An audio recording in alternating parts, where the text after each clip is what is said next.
my little fuzzy bat butts. Today it's time for another episode of The Lady of Haunts. I had a little bit of trouble recently trying to decide what topics I want to approach with this new web series, but I have finally gotten it all sorted out, so you should be expecting more of these more frequently and less sporadically. So today I want to talk about the Crescent Hotel. Myself and Brady actually went to the Crescent Hotel on our honeymoon right after our wedding. The Crescent Hotel is very, very old. It's actually an historical landmark. It's located in Arkansas.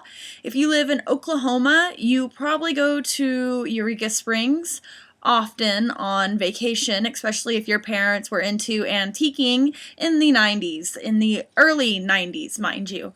Kind of a little bit in the late 90s, but more so in the early 90s.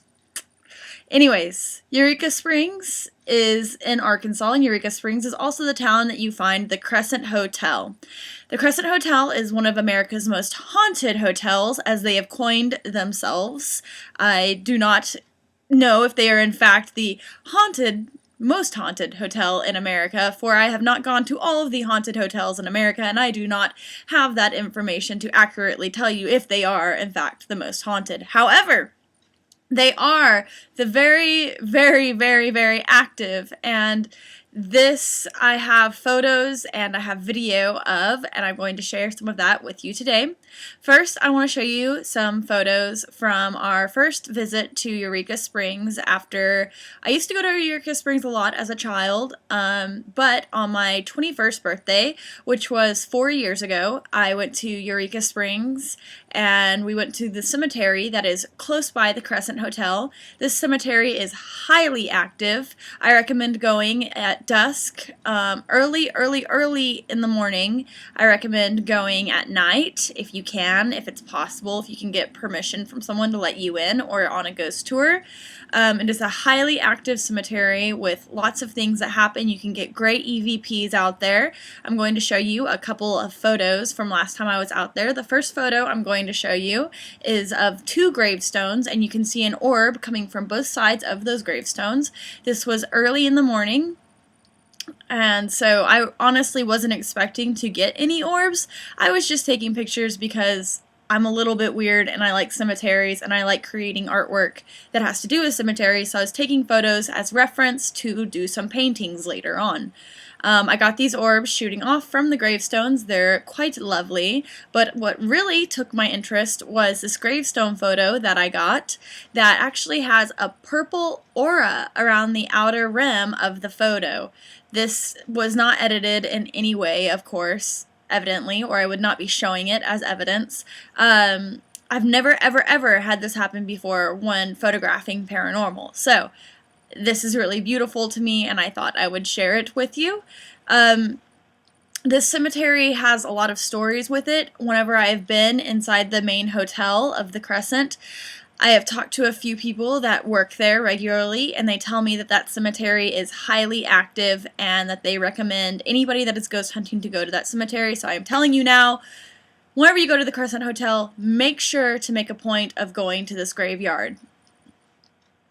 Now, on to the Crescent Hotel. I have some videos from the Crescent Hotel that I would love to share with you so you can see what it looks like from the inside. Okay, this is our room for the evening. 318. Directly below us is the haunted room. Although all the rooms are quite haunted here. So, as we turn to this side, we have our bathroom, which actually has a lovely bathtub. I'm quite impressed, because whenever I was younger, they only had the really small, like, footed bathtubs, and now they actually have, like, a legit bathtub. But, notice this wall right here. The Crescent Hotel used to be a hospital, and these brick walls are evidence of it being so. It was also a hotel, school, lots of other things, but brick holds in emotions and holds in a lot of things that happen. It's very porous, as Brady says. Yeah. Yeah. And then over here we have the balcony that we can see over. It opens up. You just have to like undo the locks and everything, and you can get out and look. And then we have this epic bed. I'm gonna sit on it so you can see how big it is. and above us a lovely chandelier. Tonight should be interesting. I think that we'll have some fun activity to report. The room feels very, very thick. You can feel it like weighing down on your chest, so we'll see what happens, and it should be fun. So I'm going to tell you a little bit of the backstory of the Crescent Hotel.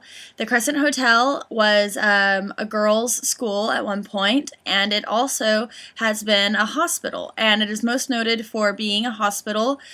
Unfortunately, it had a quack doctor, and the doctor was telling people that he had a cure for cancer.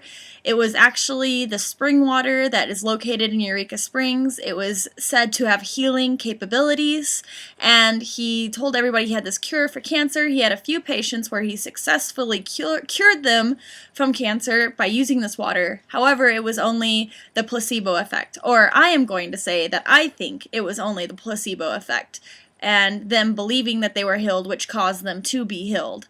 However, because of the success with these few patients, more patients started flooding into his hospital to get cured of cancer. However, he was just shooting them up with water, which led to a lot of tragic deaths, and he actually ended up prolonging some people's deaths, or maybe not even letting the family know that someone had died, so he could keep on getting the cash flow from the family, paying for the treatments of their loved one who might have already been dead, and they were just in fact paying this man money because he wanted their money out of greed. And this is where most of the spirits haunting is said to come from. However, I think a lot of the spirits come from travelers that come to the hotel.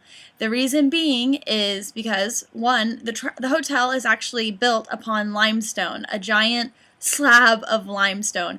Limestone holds energy, and if anybody that studies stones or works with meditation stones, they realize that limestone traps energy. Well, this hotel, its whole foundation is limestone. So, and there's brick walls everywhere, much like you'd see in an older school, the brick walls, the white brick walls, which hold energy as well, like absorbs the energy and plays it back. Well, the hotel guests that come in, back in the early 90s, the Crescent Hotel was selling Ouija boards at the front desk, and they were highly encouraging their guests to use Ouija boards within the room. Whenever I was on the ghost tour, our tour guide was telling us a lot of stories about the Ouija boards, of things that have happened to guests while they were using the Ouija boards. To me, I think the Ouija board invites spirits in, obviously, because you're wanting them to communicate with you. A lot of the time, people don't really know what they're doing with a Ouija board, and they just invite anything in, and they don't set boundaries of what can come in and what cannot come in. Well, whenever you give all your guests Ouija boards and you encourage them to buy them and use them in their rooms, you call all kinds of things within your hotel. So, this hotel may be haunted by guests that came to be cured for cancer. However, I think it is mostly haunted by spirits that have been called in by people from the Ouija boards. The hotel no longer sells Ouija boards at the front desk, and they do not encourage the tour guides to tell anybody about the Ouija's past history of selling those. There is a morgue at the bottom of the hotel that used to be a part of the hospital. They will let you go in the morgue. You can tour the morgue, and you can have a little ghost investigation in the morgue. Brady and myself went in the morgue. It really wasn't that active. It didn't feel scary. It actually felt pretty docile. But inside of our room, we did have activity that felt more threatening, and it happened more so at night. Whenever I was asleep, I had a dream that felt like reality. If you've ever had one like that, where the whole setting looks the same, but actually you're in a dream state, where I was being pulled off the bed, and I couldn't hold on to the bed, and I was being yanked off. Well, I woke up in a panic, sweating, and whenever I woke up looking at the ceiling, I laid there for a couple seconds, and then I started hearing growling. I sat up, and I thought I heard thumping in the bathroom, so I went to check it out. Nothing happened. I didn't think much more of it, and I went back to bed. The next morning, Brady, whenever he woke up, shared with me what happened to him that night. He had been woken up during the witching hour, which is around 2 to 4 a.m., whenever your mind is the most calmest, and you can feel things, and you can sense things more because your mind is finally quiet. Brady told me that he woke up and he saw red eyes, and he also heard me growling, an unnatural growl, which was frightening in itself. So that was one of our experiences from the first night. The second night we probably would have got a little bit more, however it was our honeymoon and I didn't feel like dealing with such things, strangely enough. So we went out and we bought some cloves and things of that nature to burn in the room to scare off menacing or evil spirits. So carrying on, pushing forward, the hotel has a lot to do on its campus, and they can include the ghosts into the hotel very much so. They use it as a strong selling point of the hotel. So if you're wanting to go somewhere a little bit spooky and just hang out and have fun, I do recommend it for those reasons. They have a lot of things that cater to ghosts, and Eureka Springs itself is a very artsy town and very open-minded. They have a lot of things for you to do.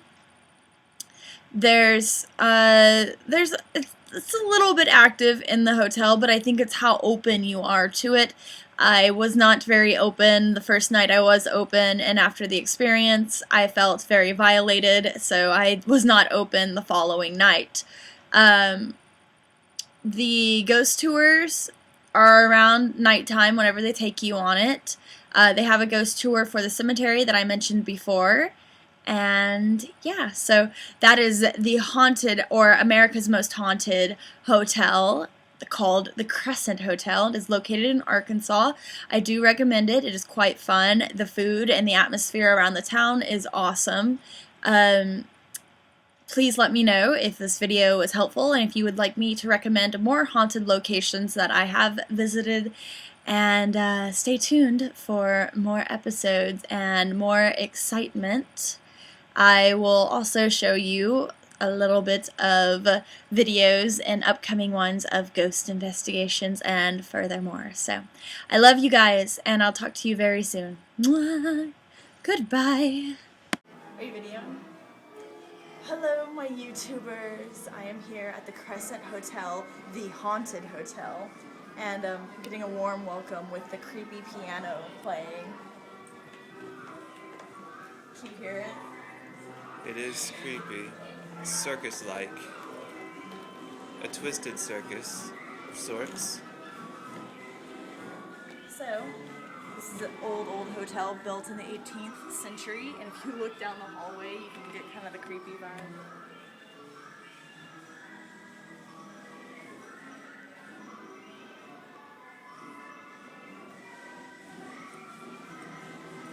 I'm curious where that music's coming from.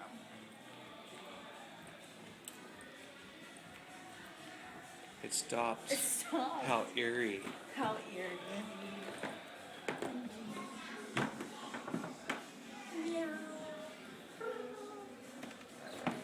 We're a little darker than normal, but we're still good.